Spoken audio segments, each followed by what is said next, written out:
Hi, my name is Lauren and I started the 365-day handstand challenge. This year, starting on my birthday, I decided that I would do a handstand every day for the next year of my life.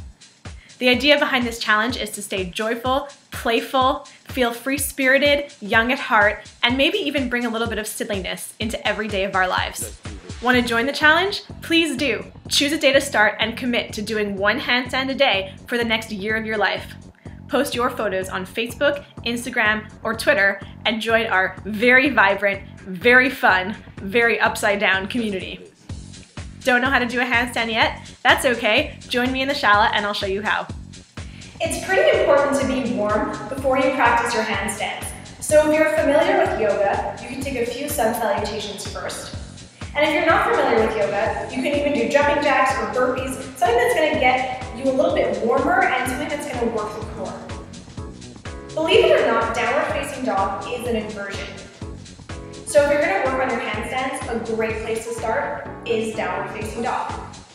Feet are hip distance apart, hands are shoulder distance apart.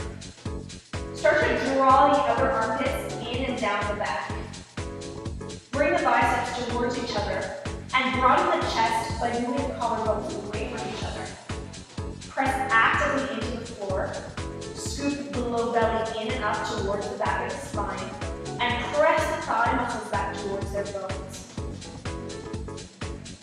Take a few breaths here. Let's do this. If you're comfortable here, try to lift one leg up into the sky. Stretch that leg from the origin, from the hip crease all the way out to the ball of the foot. Keep that leg super active, keep pressing into the ground, keep drawing the shoulders down. This is 3/4 of the way to a handstand. Downward facing dog is a great indicator to let you know if you're strong enough for full handstand. If you can comfortably hold your downward dog for a minute or two, you're probably going to be okay to do a handstand. Another great way to work on building the strength necessary towards your handstand is plank pose. The wrists line up underneath the shoulders. The body lines up parallel to the ground. Actively press out through the heels. Try to firm the thigh muscles into their bones. The shoulders round slightly. Eyes and elbows forward, and the upper back slightly rounds, pressing the hands into the ground. But at the same time, the chest is broadening. A lot of actions here are helping to maintain a super strong body. This is the strength that we're looking for in our handstand. A great way to work on the balance necessary for your handstand is Virabhadrasana 3 or Warrior 3 pose. The oppositional nature of Warrior 3, stretching the chest forward, equally stretching the back foot away from the body, is the same kind of action that we're looking for in our handstand. When we're doing our handstands, of course, the feet are rising up towards the sky, while simultaneously we're actively pressing the arms into the earth to connect. So Warrior 3 essentially is a T with the ground. Firm your standing leg, scoop the belly in and up, lifting up on the pelvic floor. Start to toggle forward. Stretch the chest away from you. Back foot is flexed. Heel facing the sky, knee towards the ground. Arms come alongside the ears. Keep stretching the chest forward. Keep pushing the heel back. The law of physics is that for each action, there's an equal and opposite reaction.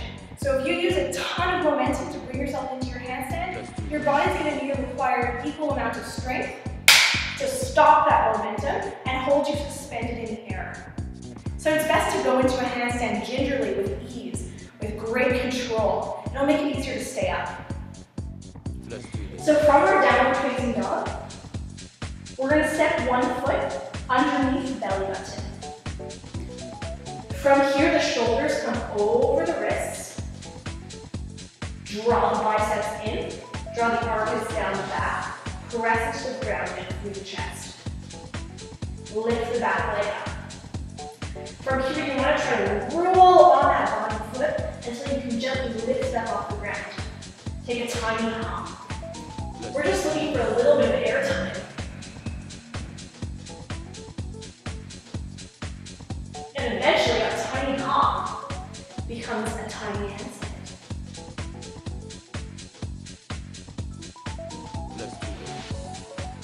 If you're not quite up to kicking up on your own, the wall is a great way to work on it. But again, we're not going to throw ourselves up against the wall and use momentum to get there. The best way to do this is to line yourself up on the wall about the distance of your leg. So I'm going to sit on the ground and measure the distance of my hip to my ankle and just make a mark for myself. So that's where the hands are going to go. From here, I place my hands where my ankles just were. My feet are up against the wall. And I'm going to come into downward facing dog against the wall. You'll notice here that already there's more weight on the shoulders in this version of down dog. From here, bend one knee, press up against the wall, and bring your body to a 90-degree angle.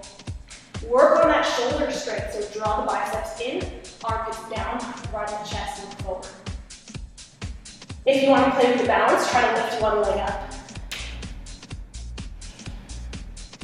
And if you think you have the balance, very slowly, bring the opposite leg away from the wall.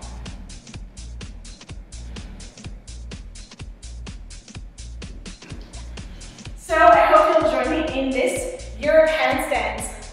One handstand every day for the next year, or maybe even the rest of your life. Stay joyful, stay playful, have a great time.